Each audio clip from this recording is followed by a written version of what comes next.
Hello everyone, it's me Mark and I'm your travel guide here dito sa Japan. So for today's video, pupunta tayo sa Asakusa. So ito yung pinaka last day ko dito sa Tokyo bago ko pumunta ng Osaka and Kyoto. Pero bago tayo pumunta doon, dumiretso muna ako dito sa Asakusa at syempre gusto ko rin kayong i-room tour dito sa capsule hotel na tinuluyan ko. So dito ako tumira sa 9 Hours Hotel dito sa Tokyo. Nag-book ako dito for 3 days and nasa 1,200 per night lang siya. Ang maganda dito, meron kang sariling locker room. So itong locker room na to, dyan mo pwedeng ilagay yung mga luggages mo. Kasya naman siya at ito yung pinaka-powder room nila. Then yung mga shower din nila maganda at maganda yung pressure ng tubig mismo. At may pinoprovide silang bag, may pajama ng kasama, may mga tuwalya na rin. So kahit hindi ka magdala ng mga pambahay, meron ka ng isusuot talaga dito. Ang maganda pa dito is napakalinis ng kanilang locker room. Medyo masikip nga lang lalo na pag medyo maraming tao na nasa locker. So mahirapan ka lang mag-ayos ng mga gamit mo. So ito yung pinaka-kwarto mo. So maganda yung kwarto. Sobrang tahimik. And ang maganda pa dito, malamig, hindi ka maiinitan. Tahimik talaga dito guys. Bawal mag-ingay. At hindi ka naman makakarinig ng mga humihilik. So sa mga naghahanap ng mga matutuluyan, dito na lang yan sa 9 Hours Hotel sa Tokyo. At may mga iba't ibang branches pa sila dito sa Japan. At mura lang talaga siya. So ngayon papunta tayo ng Asakusa. Tahimik. So, tahimik guys. So di ko alam kung tama itong nilalakaran ko. Nagbus lang ako. Actually, from JR train, nagbus ako.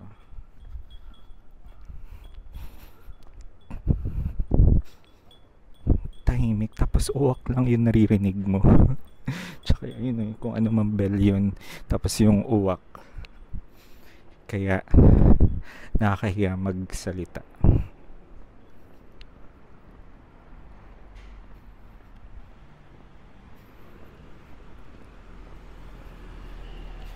Okay, mukhang malapit na tayo. Medyo nagugutom na rin ako. Sana may makainan tayo doon. Let's go! At syempre guys, kitang-kita nyo nga naman yung eye bags ko. Sobrang puyat ako and pagod sa kaka-travel. Pero okay naman ako, nakatulog din naman ng maayos. Yun lang, nagka-eye bags.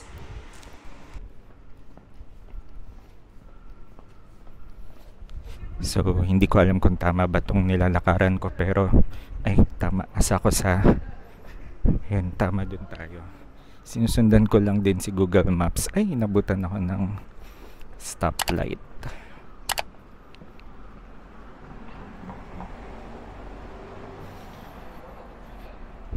So, gutom na ako guys. Sana may mga makain doon.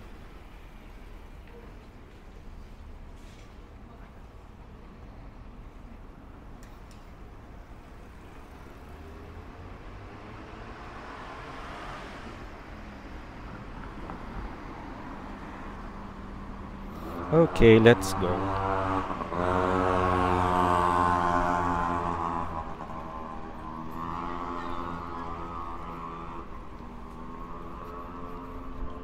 So, ang sabi doon daw.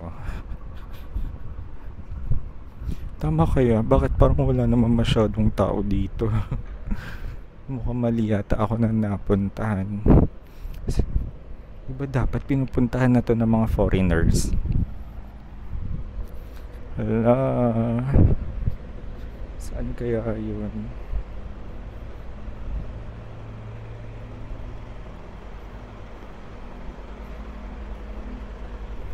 Wala naman akong nakikita. Pero malapit na ako. Hindi kaya naligaw ako guys. Ngayon lang ako maliligaw ha. Or mali lang talaga yung tinype ko.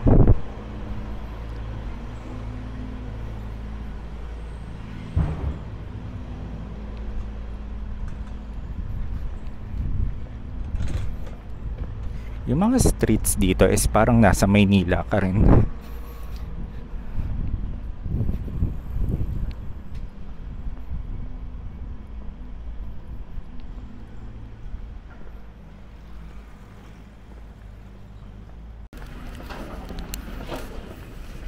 Grabe guys, yung tahimik dito.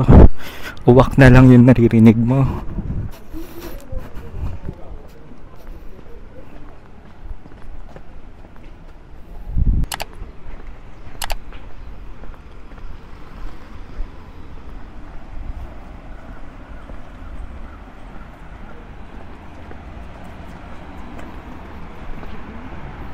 Makakarating din ako guys.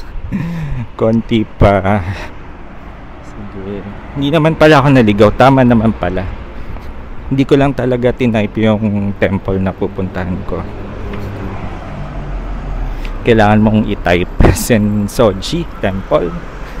So, ang init. Pero malamig siya. Pero mainit yung araw sa balat. Konti na lang. Lilim.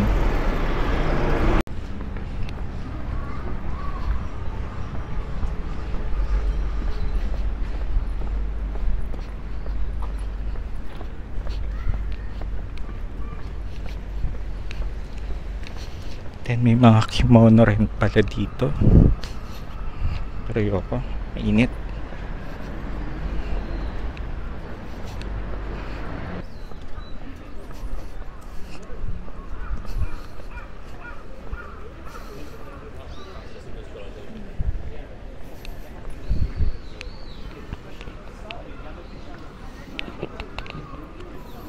So, dito na tayo sa Sensoji.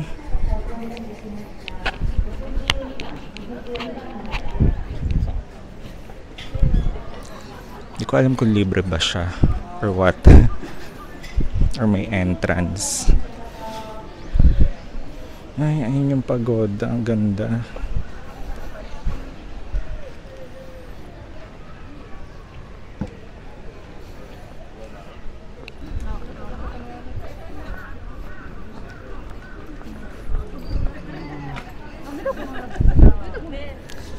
Sobrang nice dito guys. Ang init nga lang.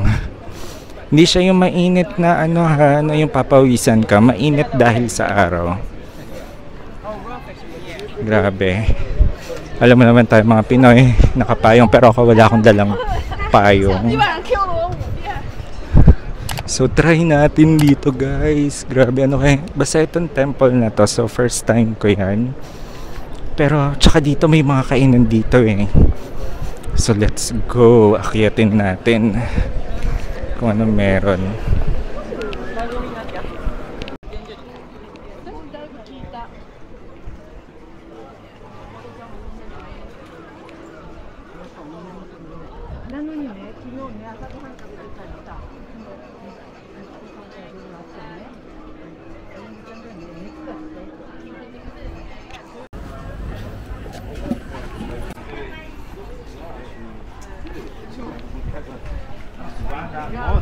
So ayan.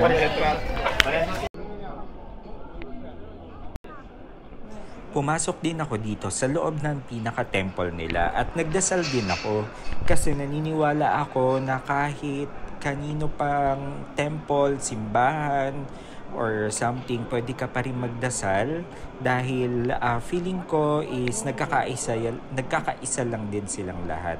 Kaya ayun, mataimtim din akong nagdasal and syempre ginaya ko lang din yung ginagawa nila na parang nagbabaw tapos pumapalakpak.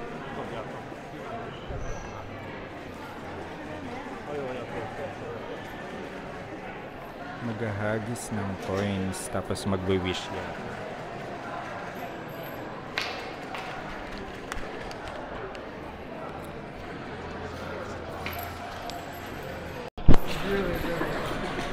Tapos pumunta rin ako dito, kung makikita dito sa right side yung parang may mga drawer. Maglalagay ka ng coin doon, kukuha ka ng stick tapos hanapin mo yung parang niya. And then, may nakasulat doon, it's either maganda yung kalalabasan or bad luck. So, sa akin, bad luck yung lumabas. Kaya ang ginawa ko din is itinali ko siya kasi may talihan dito. Itatali ko doon kung bad luck para hindi siya matupad. Kaya ayun, okay lang din naman. Nice to try lang din naman yung mga ganun bagay. So, pagkatapos noon, lumabas na rin ako. So, ayun na. Na-experience na natin. And then, I'm planning to eat. Baka may yakiniku like dito.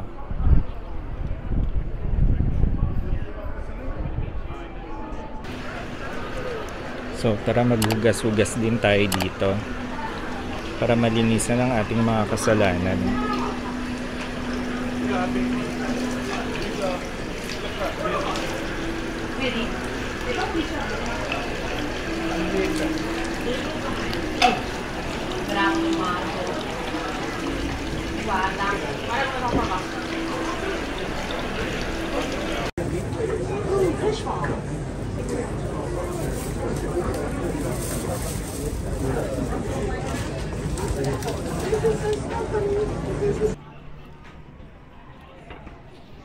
Masarap naman yung nakain ko. Yung parang dango yata yun. Sweet and salty. Masarap siya. Kala ko nung una hindi eh. Pero yun nga, nasarapan naman ako. So hanap pa tayo ng pwede pang makain.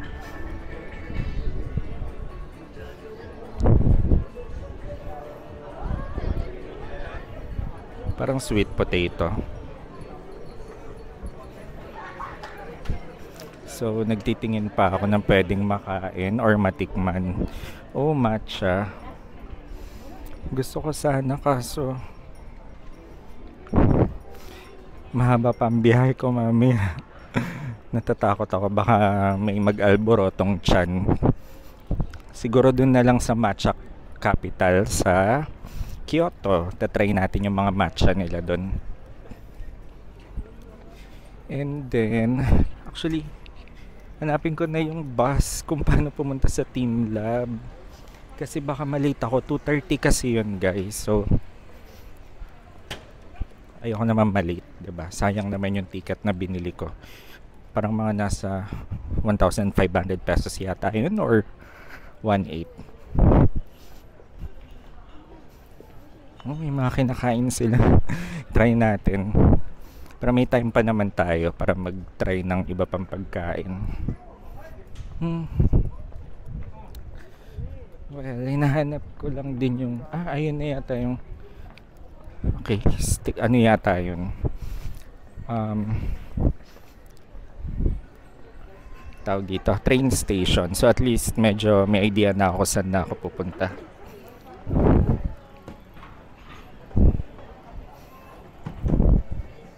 Oh, may takoyaki.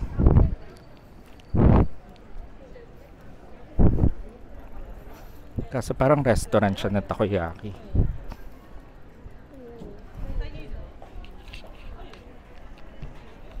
So, ayan, magaganda naman yung mga restaurant nila dito. Then, kimono rental. Ay, ice cream. Parang gusto kong itry yung melon pan na ice cream, na may ice cream. Try kaya natin, pero gusto ko kasi heavy meal na eh. Pero mamaya, plano ko rin bumili ng bento. While nasa Shinkansen ako, kakain tayo ng bento box. Para ma-enjoy naman natin yung bento natin, di ba? Yung biyahe natin to Osaka.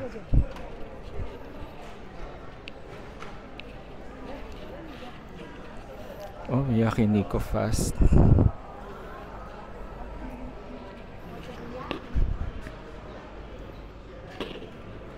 Gusto ko sana kumain ng yakiniku kaso walang wala silang English menu. Tsaka may iPad doon pero walang English. So hindi ko alam kung paano ko order. Kaya yun. Okay, let's go na guys.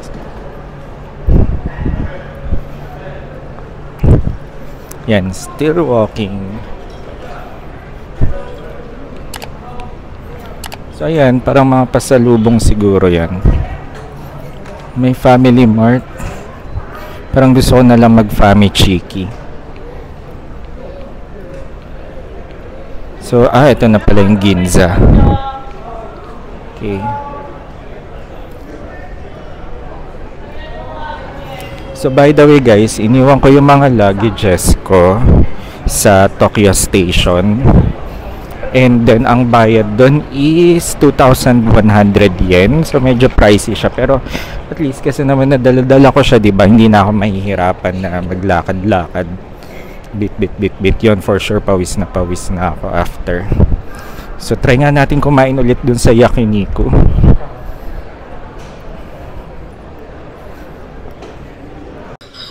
너는 요즘 어때? 하루 중에 가장 생각나는 사람이 누구야? 일을 하다가도 길을 걷다가도 이유 없이 떠올려보네. 나는 많이 생각해봤는데 아무래도 벌써 빠져버렸나봐. 꿈에서까지도 원하는 걸 보면 장난 같은 건 아닌가봐. 좋아하면 원래 다 이렇다던데 너의 한마디 한순간이 소중해서 아껴두고 싶고 나만 보고 싶어서 쓸데없는 질투만 늘어. 좋아하면 원래 다 이렇다던데 괜히 한숨만 나왔다 또 네 생각에 웃다가 울다가 혼자 지쳐가도 눈 뜨면 보고 싶은 이유 좋아해서 그래. 매일 눈치만 보는 대화도 몰래 우리 미래를 그려보는 것도 당연한 일상이 돼버린 걸 보면 자존심 따윈 버렸나봐. 우연이라 생각하겠지. 우리 가끔씩 마주쳤던 걸